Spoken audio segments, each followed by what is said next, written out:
হয়েছিল দর্শকবৃন্দ, ওই নিউজগুলো প্রথম আলো কভার করে নাই, ওই নিউজগুলো ডেইলি স্টার কভার করে নাই, ওই নিউজগুলো বিটিভি কভার করে নাই, ওই নিউজগুলো যমুনা টিভি বা অন্যান্য চ্যানেল কভার করে নাই। কেন কভার করে নাই? ডিজিএফআই থেকে ফোন করে বলা হয়েছে এত গুম খুনের খবর দেওয়া যাবে না। অর্থাৎ বাংলাদেশে তখন যদি প্রতিদিন 100টা ধর্ষণ হতো, একটার খবর আপনারা নিউজ পেপারে দেখতে পেতেন না। তখন ডিজিএফআই থেকে ফোন করে বলা হতো নিউজ করা যাবে না। কিন্তু এখন ওই যে নিউজ পেপারে স্বাধীনতা দেওয়া লাগবে, আছে স্বাধীনতা, মিডিয়ার স্বাধীনতা দিতে হবে, আছে স্বাধীনতা। কিন্তু আপনারা একা একা চিন্তা করে দেখেন, আপনাদেরকে আমি একটা জিনিস অনুধাবনের কথা বলি। বাংলাদেশে এই ভারতীয় কুত্তার বাচ্চা বেশ্যার পুতেরা যেসব মিডিয়া চালায়, মতি মিয়ারা, মাহফুজা নামরা, আমি আপনাদেরকে বলি, জাতিসংঘের মহাসচিব বাংলাদেশে 4 দিন থেকেছে, তার সফল একটা সফর বাংলাদেশে হয়েছে, বিশাল কিছু হয়েছে বিহাইন্ড দ্য সিন। তার নিউজ কাভারেজটা কত নিচু করে দেখানো হয়েছে, কত মনে হয়েছে এটা সাদামাটা কোনো খবর, এটাকে ঠিক মতো প্রচারও করা হয় না। আর জেনারেল ওয়াকারের নির্দেশে, ডিজিএফআই নির্দেশে এখন কোন একটা স্যাঁচরামির খবরও নিউজ পেপারে এত বড় করে দেখায় যে বাংলাদেশ বোধহয় ডুবে যাচ্ছে। মনে হচ্ছে ধর্ষণ শুধু এই ডক্টর ইউনূসের সময় হচ্ছে। দর্শকবৃন্দ, আমার নিজের স্ট্যাটিস্টিক্স অনুযায়ী 2023-এ টোটাল 691টা ধর্ষণ মামলা হয়েছে বাংলাদেশে। তার ভিতরে 11টা ছিল শিশু। কই, আমরা তো এটা নিউজ পেপারে দেখি না, কোন নিউজ পেপার বা টেলিভিশনে তো এই খবরগুলো আসে নাই। 691টা ধর্ষণ মামলা কোথায়? আমি তো নিউজ মিডিয়া কোথাও এগুলো দেখে না, এই শিশুকে এইভাবে ধর্ষণ করছে, এই শিশুকে ওইভাবে ধর্ষণ করছে, আসে নাই। কিন্তু এখন ডক্টর মোহাম্মদ ইউনূস বাংলাদেশটাকে রিফর্ম করে একটা সঠিক রাস্তায় নিয়ে আসবে, তখন সব ধর্ষণগুলো সামনে নিয়ে আসছে। গত 7 মাসে কয়টা ধর্ষণ হয়েছে, যেটা এখন প্রতিদিনের হেডলাইন করতে হবে। আমার জীবনে আমি দেখি নাই যে নিউজ পেপার আলারা কোনোদিন ধর্ষণ নিয়ে এত কেয়ার করছে। এর অর্থ কি আমি ধর্ষণের ফেভারে? Absolutely not. আজকের ধর্ষণ মামলা, আজকের হাইজ্যাক, আজকের ডাকাতি, অর্থাৎ তারা বলছে বাংলাদেশে এখন অপরাধীদের স্বর্গরাজ্য এবং বাংলাদেশের বর্তমানে রুল করছে জঙ্গিরা। দর্শকবৃন্দ, জঙ্গিরা নাকি বাংলাদেশ রুল করছে ভারতের প্রেসক্রিপশন অনুযায়ী। এক বেটি আছে না, নবী রুমিন, সে বলছে গত 16 বছরে সে নাকি রাত্রে বেরোতে ভয় পায় নাই। ভয় পাবে কেন? তখন তারে তো কেউ আদর করে গাড়িতে উঠে নিয়ে গেছে। রুমিন ফারহানা নাকি এখন ভয় পায়, এখন তারে আদর করিয়া না, তারে আর আদর কইরা কেউ পয়সা ব্লাউজের ভিতরে ঢুকাইয়া উঠাইয়া নেবে না। এখন নাকি রুমিন ফারহানা বাইরে যেতে ভয় পায়। দর্শকবৃন্দ, সবকিছু মিলিয়ে আমি যদি গোড়ায় আসি, বর্তমান ইন্ডিয়ান স্ট্র্যাটেজি একটা, বিএনপি কে লেন্দুদর্জি বানাবে এবং বিএনপি কে তারা একটা প্রেসক্রিপশন দিয়েছে, নির্বাচন। ওই নির্বাচনটা দিলে সবকিছু ঠিকঠাক হয়ে যাবে। আরো একটা কথা শুনবেন, আরো এক গোলামের পুতের একটা কথা আমি দেখাইতে চাই। দর্শকবৃন্দ, জাস্ট 1 সেকেন্ড, আমাকে 1 সেকেন্ড সময় দিবেন।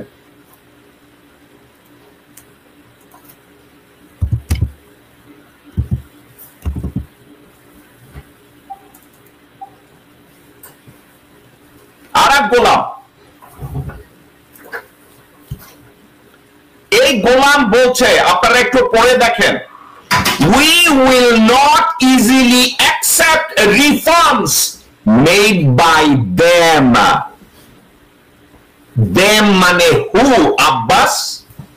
এই একটা পকেট মাই, হারামজাদা, তুই চাঁদাবাজি করতে শুয়োরের বাচ্চা শান্তিনগর বাজারে গিয়ে মাছের আড়তে ঢুকে শান্তিনগর বাজার থেকে চাঁদাবাজি কইরা তুই মাছ নিছিস ওইখান থেকে, শুয়োরের বাচ্চা। তুই কার কথা বলতেছিস? We will not easily accept reforms made by them. If they make reforms, we will change them once we are in power.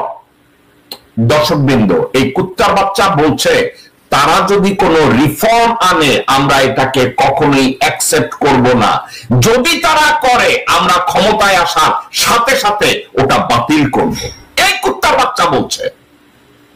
এই কুত্তার বাচ্চাকে জানেন? ইলিয়াস আলীকে যে গুম করা হয়েছে, বিএনপির নেতা ইলিয়াস আলীকে যে গুম করে পেট কেটে গলা কেটে নদীতে সাগরে ভাসিয়েছে, এই গুমের সাথে জড়িত এই মির্জা আব্বাস। এই মির্জা আব্বাস একটা ড্রামা করেছিল আওয়ামী লীগকে সেভ করার জন্য। বলেছিল যে ইলিয়াস আলীকে কে গুম করেছে আমি জানি, ইলিয়াস আলীর গুমের সাথে আওয়ামী লীগ জড়িত না, ইলিয়াস আলীর গুমের সাথে হাসিনা জড়িত না, বা আওয়ামী লীগ জড়িত না, বা সরকার জড়িত না। এই মাদারসান এই কথাটা বলেছিল। এই শুয়ারের বাচ্চা,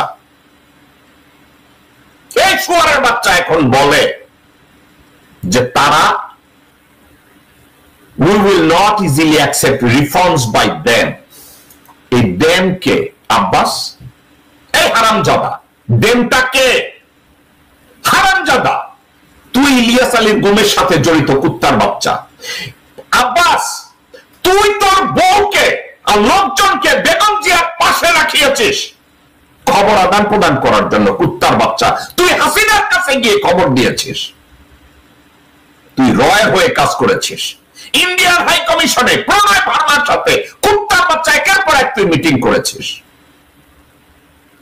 আর এখন বলছিস তাদের দেয়া রিফর্ম আমরা মেনে নেব না। দর্শকবৃন্দ, এই একটা লোকের জন্য তো আমি বলতে পারি না যে আপনারা বিএনপি কে ভোট দেবেন না। এই একটা কুত্তার বাচ্চার জন্য আমি বলতে পারবো না যে বিএনপি কে ভোট দেবেন না। আমির খসরু মাহমুদের মতো একটা বিশ্বাস বাচ্চার জন্য আমি বলবো না যে বিএনপি কে ভোট দিবেন না। আমি বলতে পারবো না। বিএনপি অনেক বড় একটা অর্গানাইজেশন, সেখানে এ ধরনের 2-4-10টা কুত্তার বাচ্চা থাকবে, যেসব কুত্তার বাচ্চারা ভারতীয় স্বার্থ সংরক্ষণ করবে। ভোটের সময় এই মির্জা আব্বাসকে ভোট দিবেন না, এই মির্জা আব্বাসকে আপনারা ভোট দিবেন না। আমির খসরু মাহমুদের মতো ভারতীয় দালাল শুয়োরের বাচ্চা এই বিশ্বাসদেরকে আপনি ভোট দিবেন না। মির্জা ফখরুলকে ভোট দিবেন না, সামাওয়াতকে ভোট দিবেন না, নবী রবিন ফারহানাকে আপনারা ভোট দিবেন না, আব্দুল আওয়াল মিন্টু অথবা তাবিত আউয়াল এদেরকে ভোট দেবেন না।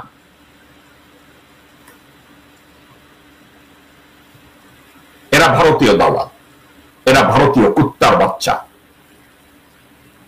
গত 53 বছরে যেই রাজনীতিবিদরা দেশের রিফর্ম করতে ব্যর্থ হয়েছে, গত 53-54 বছরে যেই কুত্তার বাচ্চারা বাংলাদেশের একটা ইনফ্রাস্ট্রাকচারকে সঠিক পথে তৈরি করতে ব্যর্থ হয়েছে, সেই কুত্তার বাচ্চারা বলে মির্জা আব্বাস তোর মির্জা তোর পাশার ভিতরে ঢুকানো উচিত। চাপ পাইছে শুয়োরের বাচ্চা, রিফর্ম বানান জানিস হারামজাদা?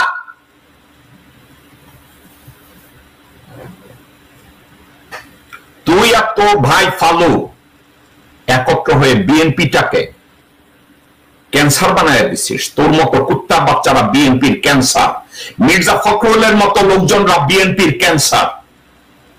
এই যে 10-12টা নাম আমি কন্টিনিউয়াসলি বলি, তোরা বিএনপির ক্যান্সার। আর জনাব তারেক রহমানের পাশে কতগুলো বটতলার উকিল পঙ্গপাল বসে আছে, এরা হচ্ছে ক্যান্সার।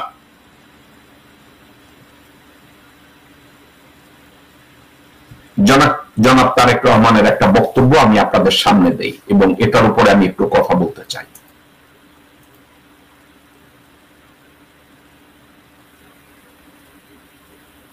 নেতাকর্মীর প্রতিশোধ সেদিনই সফল হবে যেদিন বাংলাদেশের মাটিতে আমরা বাংলাদেশের মানুষের জন্য এই 31 দফাকে বাস্তবায়ন করতে সক্ষম হব।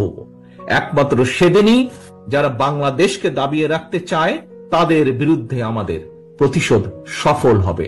আমি প্রতিশোধ বলতে তাই বুঝি, বাস্তবায়ন অফ 31 দফা। Tarique Rahman, with due all respect, আপনাকে একটা কথা বলি, আপনি গভর্নেন্সের উপর একটু লেখাপড়া করেন। আপনার এই 31 দফা, 19 দফা, 11 দফা, 6 দফা এগুলো শুনতে শুনতে জনগণ এখন টায়ার্ড। হাসিনার যেমন উন্নয়ন শুনতে শুনতে জনগণ টায়ার্ড, আপনার এই 31 দফা আর 19 দফা শুনতে শুনতেও জনগণ এখন টায়ার্ড। জনাব তারেক রহমান, এই 31 দফার ভিতরে প্রত্যেকটা দফা মিনিংফুল নিঃসন্দেহে, কিন্তু একটা কথা, জনগণ আর এই দফা শুনতে চায় না। ফর এক্সাম্পল আপনাকে আমি বলি, আপনি বলেছেন অর্থনৈতিক প্রবৃদ্ধিকে আপনি বাড়াবেন। জনগণ জানতে চায় আপনি কিভাবে বাড়াবেন, কাকে দিয়ে বাড়াবেন। কোনদিন তো আমরা শুনি নাই আপনি 31 দফার জন্য 31টা এক্সপ্লেনেশন আপনি দিচ্ছেন যে আপনার এই দফাটাকে এইভাবে বাস্তবায়ন করবেন এবং কার দ্বারা বাস্তবায়ন করবেন। আপনার দলে কি বিশ্বস্ত লোক আছে? আপনার দলে কি বিশ্বস্ত নেতা রয়েছে? আপনি 31 দফা দিয়ে আপনি বলছেন জনগণকে ভোট দিতে। আপনি 31টা দফায় 31টা স্পিচ আপনি কখনো দিচ্ছেন জনাব তারেক রহমান? আপনি বলছেন আমি আমার এই দফাকে এইভাবে বাস্তবায়ন করব। আপনি বলেছেন আমার বাজেট ডেফিসিট আমি এইভাবে কভার করব। আপনি বলেছেন আমি এইভাবে এমপ্লয়মেন্ট তৈরি করব।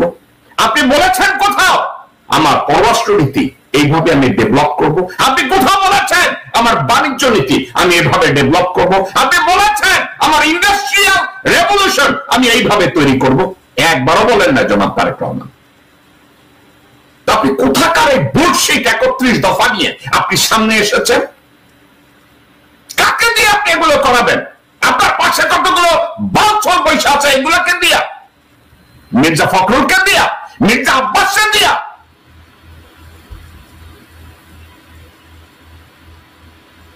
দফা এখন এমন কি শোনাচ্ছে জানেন? হাসিনা যেমন কথায় কথায় বলেছে না উন্নয়ন উন্নয়ন উন্নয়ন, এখন আপনার 31 দফা হচ্ছে উন্নয়ন উন্নয়ন উন্নয়ন। তারেক রহমান সাহেব, যে কোনো একটা দেশকে গভর্ন করতে গেলে সেখানে এই দফা দিয়ে কেউ গভর্ন করে না।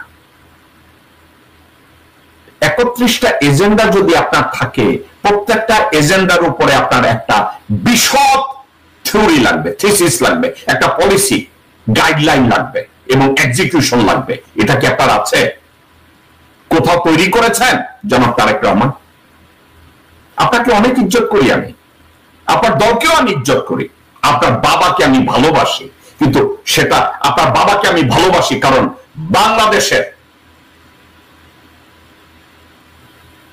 জাতীয়তাবাদী নেতা হিসাবে আপনার বাবাকে যথেষ্ট ইজ্জত করি, সম্মান করি, তার দূরদৃষ্টিকে আমি ইজ্জত করি। বাংলাদেশের ফাউন্ডিং ফাদার হিসাবে আমি তাকে সম্মান করি, আপনার মাকে আমি ইজ্জত করি। আপনার মা যেভাবে বুঝেছিল যে হাসিনা শেখ কিভাবে দেশটাকে লেন্দুক দর্জির মতো আচরণ করছে, আপনার মা রুখে দাঁড়িয়েছিল। আপনার মা এখন অসুস্থ, আপনি লাকি আপনার মাকে আপনার কাছে আনতে পেরেছেন। আমি জ্যাকব মিল্টন, আমার মায়ের খেদমত আমি করতে পারি না, আমি যেতে পারি না আমার দেশে। আমার মা যেদিন মারা যায় সেদিনও আমি স্টেট ডিপার্টমেন্টে কভার করতে গিয়েছিলাম। আমার মায়ের ডেড বডি আমি দেখতে পাই না। আপনি আপনি আপনি তো ভাগ্যবান, আল্লাহ আপনার কাছে ভাগ্য দিয়েছে, আপনার মাকে আপনি খেদমত করবেন, কিন্তু দেশটাকে গোছানোর জন্য যা করা দরকার তারেক রহমান আপনি কি তা করছেন? বহুবার আপনাকে মেসেজ দেওয়া হয়েছে যে আপনি ইস্যু ভিত্তিক, ইস্যুর উপরে বেস করে আপনি বক্তব্য দেন। আপনার স্পিচ রাইটার কতগুলো রাখছেন, গান্ড কতগুলো হারামজাদা।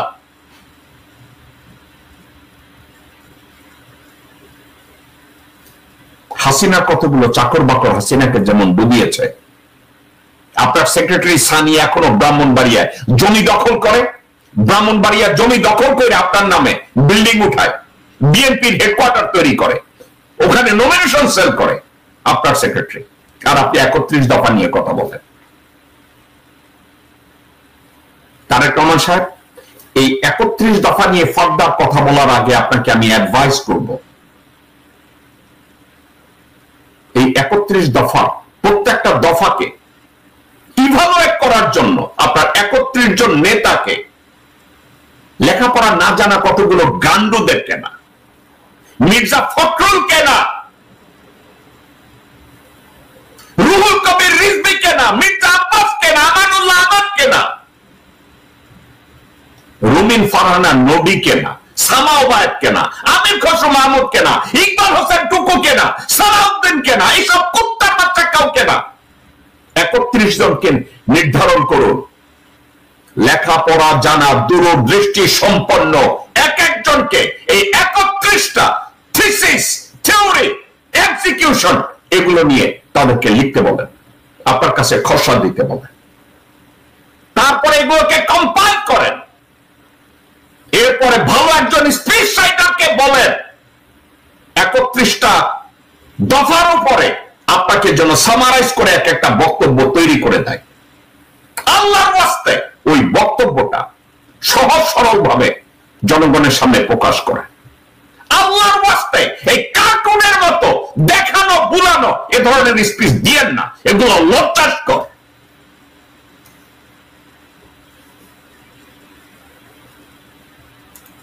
দর্শকবৃন্দ,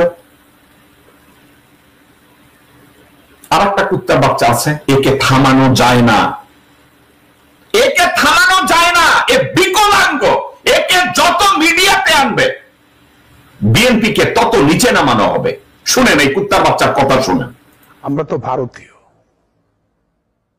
ভারত আমাদেরকে সাহায্য করছে, কথাটা সত্য না মিথ্যা, মুক্তিযুদ্ধে এমন একটা আইন করতে হবে যে আইন আলবদর এবং রাজাকার যে বলে তার 2 বছরের সঙ্গে সঙ্গে জেল হবে। যে দেশে সকাল বিকাল নদীর পানি গতি পরিবর্তন করে এই দেশে বেশি দিন থাকা ঠিক না। আকাশবাণী, কলকাতা। এই কুত্তার বাচ্চা কি বাংলাদেশের রাজনীতি করার অধিকার আছে? তারেক রহমান সাহেব, একে আপনার দলে রাখা কতটা লজিক্যাল? তারেক রহমান সাহেব, কতটা লজিক্যাল? প্রতিটা দিন এই হুবড়ি, এই গাবর মুখ খোলে আর আপনার দলের লায়াবিলিটি আরো বেড়ে যায়। দর্শকবৃন্দ, এই কুত্তার বাচ্চা যখন বলে আমরা সবাই ভারতীয়, শুয়োরের বাচ্চা তুই ভারতীয়, আমি বাংলাদেশি। শুয়োরের বাচ্চা তুই ভারতে গিয়ে মর, আমি বাংলাদেশি। ভারত আমার বাবার সাহায্য দিয়েছে, ভারত পাকিস্তানকে ভাগ করেছে। তোর উপরে ফজলু, তুই আমার বাবার বয়সী, ওরে কেউ জুতা পিটা করার মতো কি কেউ নাই কিশোরগঞ্জে বা কোন জায়গায়? আমরা নাকি ভারতীয়? আর ওর রাজাকার আলবদর, এই দুইটা শব্দ ছাড়া এই শুয়োরের বাচ্চার মুখে আর কি কোনো শব্দ আছে? 2 দিন আগে এই বান্দরের বাচ্চা রিপাবলিক টিভিতে গেছে, ওরে পর্দার মধ্যে লাইটাইতে বাইর করতে পরে টেলিভিশন শো থেকে পলাইছে, আর এখন বলে আমরা ভারতীয়। দর্শকবৃন্দ, আমাকে বলে জেকব গালি দেয়, জেকব ভালো না, জেকব ভদ্র না, জেকব বেয়াদব। দুনিয়ায়